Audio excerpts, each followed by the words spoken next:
Welcome to exam materials. आज है 12 मई 2022। 12 मई 2022 के जितने भी इंपॉर्टेंट क्वेश्चन बने हैं उनके बारे में आज हम जानेंगे। तो चलिए शुरू करते हैं। हमारा पहला प्रश्न, कान महोत्सव 2022 में भारतीय प्रतिनिधित्व मंडल का नेतृत्व कौन से केंद्रीय मंत्री द्वारा किया जाएगा?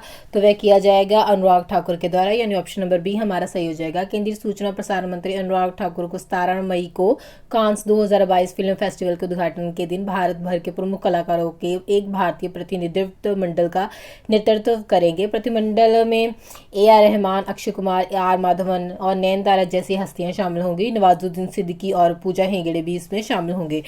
बढ़ चलते हैं हमारे अगले प्रश्न की ओर। हमारा अगला प्रश्न है, रेलटेल ने देश भर में कितने रेलवे स्टेशनों पर वाईफाई के लिए PM वाणी आधारित पहुंच की शुरुआत की है? तो ये शुरुआत की गई है 100 रेलवे स्टेशनों पर, यानी ऑप्शन नंबर डी हमारा सही हो जाएगा।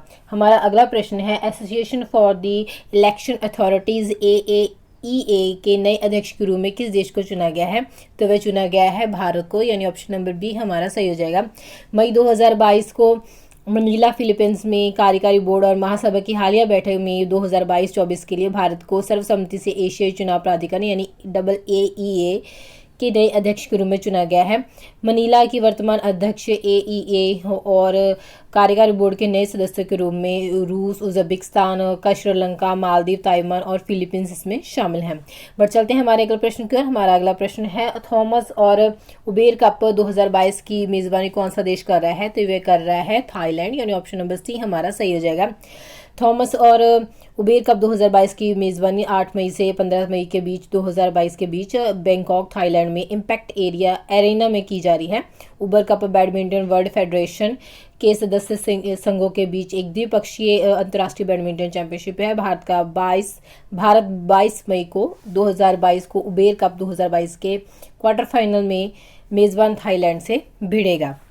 बढ़ चलते हैं हमारे अगले प्रश्न की ओर। हमारा अगला प्रश्न है, हाल ही में किस देश ने श्रमिकों के लिए बेरोजगारी बीमा की घोषणा की है? तो ये घोषणा की गई है संयुक्त अरब अमीरात यानी UAE के द्वारा, यानी ऑप्शन नंबर डी हमारा सही हो जाएगा। बढ़ चलते हैं हमारे अगले प्रश्न की ओर। हमारा अगला प्रश्न है, किस महासागर के तल पर एक अन्वेषण दल द्वारा पीली सड़क जैसी संरचना की खोज की गई है?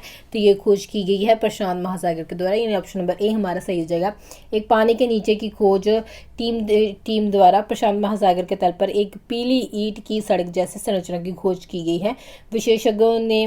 विशेषज्ञों में से एक को अटलांटिक्स के खोए हुए शहर के सड़क पर कॉल करते हुए सुना गया था और टीम द्वारा पोस्ट किए गए वीडियो के कैप्शन के अनुसार संरचना प्राचीन संक्रिय ज्वालामुखी भूविज्ञान का एक उदाहरण के तौर पर दिखा जा रहा है। हमारा अगला प्रश्न है, नंद मूलचंदानी को हाल ही में अमेरिका की रक्षा की फर्स्ट लाइन केंद्रीय खुफिया एजेंसी का कौन सा CTO नियुक्त किया गया है? तो उन्हें नियुक्त किया गया है पहला, यानी ऑप्शन नंबर ए हमारा सही हो जाएगा। भारतीय मूल के नंद मूलचंदानी को हाल ही में अमेरिका की रक्षा के फर्स्ट लाइन केंद्रीय खुफिया एजेंसी का पहला मुख्य प्रौद्योगिकी अधिकारी चुना गया है और इससे पहले उन्होंने अमेरिका रक्षा विभाग के तहत संयुक्त आर्टिफिशियल इंटेलिजेंस सेंटर के CTO और कार्यवाहक निदेशक के रूप में काम किया है। हमारा अगला प्रश्न है, राष्ट्रीय प्रौद्योगिकी दिवस कब मनाया जाता है? तो ये मनाया जाता है 11 मई को, यानी ऑप्शन नंबर सी हमारा सही हो जाएगा। मई 1998 में पोखरण में किए गए सफल परमाणु परीक्षणों को चिन्हित करने के लिए हर साल 11 मई को 2022 को राष्ट्रीय प्रौद्योगिकी दिवस मनाया गया। भारत ने राजस्थान में पोखरण परीक्षण रेंज में उस दिन कई परमाणु परीक्षण किए थे। प्रौद्योगिकी दिवस पहली बार 1999 में मनाया गया था, जबकि तत्कालीन प्रधानमंत्री अटल बिहारी वाजपेयी ने इसे एक महत्वपूर्ण दिन के रूप में चिन्हित किया गया था। तो उसी दिन की याद में ये दिन मनाया जाता है 11 मई को। कौन सा दिन? राष्ट्रीय प्रौद्योगिकी दिवस। हमारा अगला प्रश्न है, सुप्रीम कोर्ट ने देशद्रोह कानून पर सरकार की समीक्षा तक रोक लगाई है। देशद्रोह कानून किस वर्ष IPC की धारा 124A में डाला गया था? तो ये डाला गया था 1870 में, यानी ऑप्शन नंबर सी हमारा सही हो जाएगा।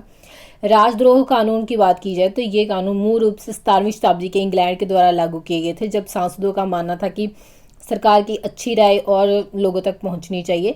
राजद्रोह कानून लिया गया था 1870 में, अपनाया गया था अंग्रेजों के द्वारा और इसे 100 धारा 124A में डाला गया था। भारत में राजद्रोह कानून का इस्तेमाल स्वतंत्रता सेनानियों को दोषी ठहराने और सजा देने के लिए किया गया था। इसका इस्तेमाल पहली बार 1897 में बाल गंगाधर तिलक पर मुकदमा चलाने के लिए किया गया था। बात जान लेते हैं कि हाल ही में खबरों में क्यों है। सुप्रीम कोर्ट ने 11 मई को यानी कल ये आदेश दिया कि भारतीय दंड संहिता की धारा 124A के तहत 152 साल पुराने देशद्रोह कानून को प्रभावी ढंग से तब तक के लिए स्थगित रखा जाना चाहिए तब तक केंद्र सरकार इस प्रावधान पर पुनर्विचार नहीं कर लेती। एक अंतरिम आदेश में कोर्ट ने ये कहा है कि केंद्र और राज्य सरकारों के उक्त प्रावधानों के तहत कोई भी प्राथमिकी दर्ज करने के परहेज करने का आग्रह किया गया है, और क्योंकि जब तक ये पुनर्विचार के अधीन है कि इसको आगे लागू किया जाना चाहिए या नहीं किया जाना चाहिए।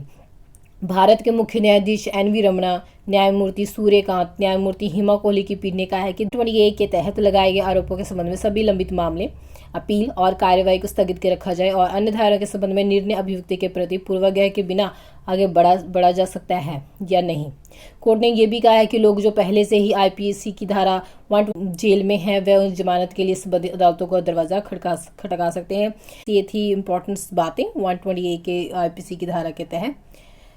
बढ़ चलते हैं हमारे अगले प्रश्न की ओर। हमारा अगला प्रश्न है, भारतीय एथलीट अविनाश सेबल ने हाल ही में कितने metre sound running track meet में 30 साल पुराना रिकॉर्ड तोड़ दिया है? तो कितनी मीटर की दौड़ थी वो थी 5000 मीटर की, यानी ऑप्शन नंबर डी हमारा सही हो जाएगा।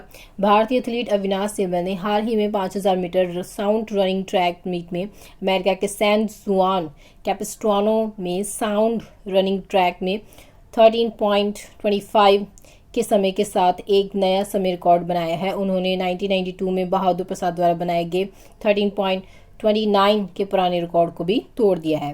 तो फ्रेंड्स, ये थे आज करंट अफेयर। अगर आपको वीडियो अच्छी लगी हो तो आप इसे लाइक और शेयर करें। अगर आप चैनल पर नए हैं तो चैनल को सब्सक्राइब करें। धन्यवाद।